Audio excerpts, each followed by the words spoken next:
আসসালামু আলাইকুম প্রিয় বন্ধুরা, যারা মনে করেন শেখ হাসিনা সরকার এখনো পদত্যাগ করেনি, ভিডিওটি তাদের জন্য। চলুন রাষ্ট্রপতি কি বলে সত্যতা আমরা জেনে নেই।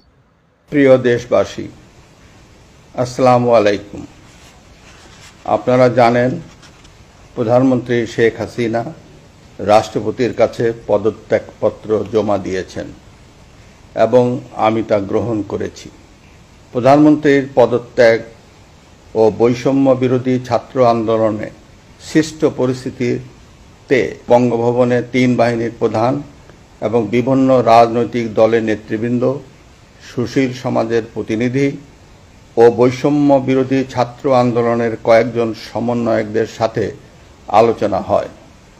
শুরুতেই সেনাপ্রধান বিরাজমান সার্বিক পরিস্থিতি ও রাজনৈতিক দলগুলোর সাথে তার আলোচনা সম্পর্কে আমাকে অবহিত করেন।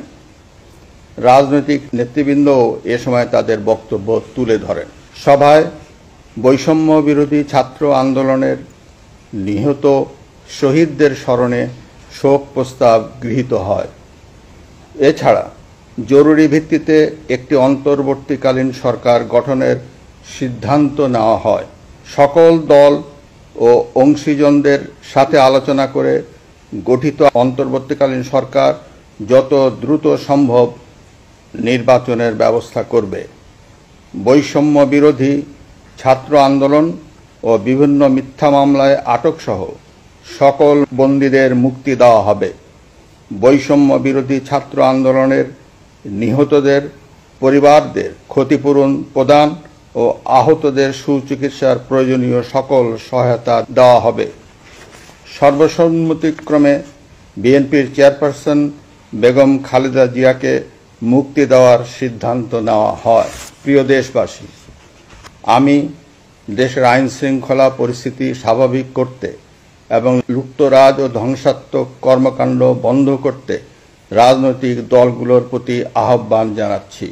জনগণের জানমাল ও রাষ্ট্রীয় সম্পদ রক্ষায় সশস্ত্র বাহিনীকে কঠোর পদক্ষেপ নেওয়ার নির্দেশ প্রদান করছি।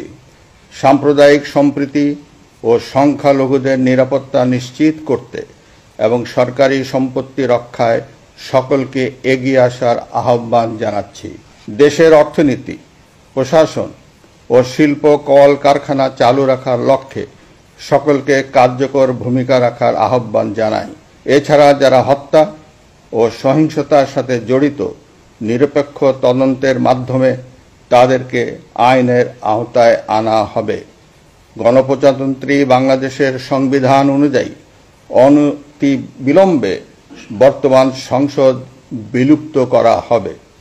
দেশের সকল অফিস আদালত স্বাভাবিকভাবেই চলবে। প্রিয় দেশবাসী, আসুন আমরা দেশকে বাঁচাতে একযোগে কাজ করি। পারস্পরিক হিংসা বিদ্বেষ ভুলে ও প্রতিহিংসার ঊর্ধ্বে উঠে দেশকে এগিয়ে নিতে নিজ নিজ অবস্থান থেকে ভূমিকা রাখার জন্য আমি বিনয়ের সাথে আপনাদের প্রতি অনুরোধ করছি। একটি সুন্দর ও সোনালী ভবিষ্যতের প্রত্যাশায় আমরা এগিয়ে যাব ইনশাআল্লাহ।